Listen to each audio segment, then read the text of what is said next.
আমার ননদের যাও আমি যে মারা গিয়েছে আমি তার ভাবি, ও আমার ননদ আর নন্দাই ছিল। ওইটা হচ্ছে ওর যা, মেজো যা, সেজো যা।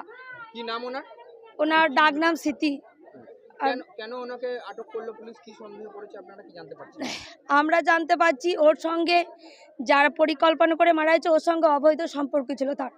আমার ননদ আর নন্দাই এই বাড়িতে বড় ছিল, ওদেরকে সবাই মান্য করতো, ওদের কথা শুনতো। ও এরকম বাড়ির মধ্যে নোংরামো করবে, আমার বোন আর আমার নন্দাই বাধা দিয়েছিল, ওইটা ওদের রাগ।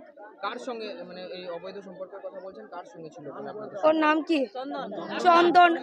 এইটাই আমি এখানে শুনতে পাচ্ছি যে ওর নাম চন্দন। ও চন্দন ডাক্তার। ও আমার বোনের বাড়িতে আসতো, আমার বোনকে কিছুদিন আগে মিষ্টি মিষ্টি ভাষায় থিয়েটও দিয়ে গিয়েছে বলছে। আমরা সেটা এখন এখানে এসে জানতে পারি। তাহলে কি ওই অবৈধ সম্পর্কে বাধা দিত বলে এরকম হয়েছে? ওই একদম একদম। আপনার নাম? সেও বর্ধমানে মারা গেল।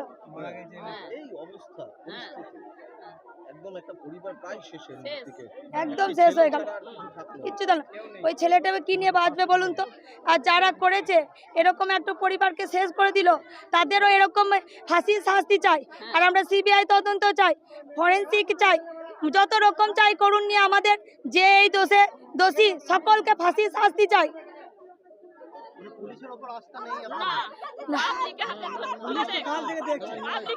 শাস্তি নেই। আপনার নাম? আমার নাম এরিনা খাতুন। আপনাদের কি অভিযোগ, কি দাবি বলুন? আমরা আসামি চাই, পুলিশ প্রশাসন জোগাড় করুক, যেখানে আছে তাকে অ্যারেস্ট করুক। আমরা তো শাস্তি চাই, ফাঁসি চাই। কার কার কার কার? যে যে আছে তার হোক।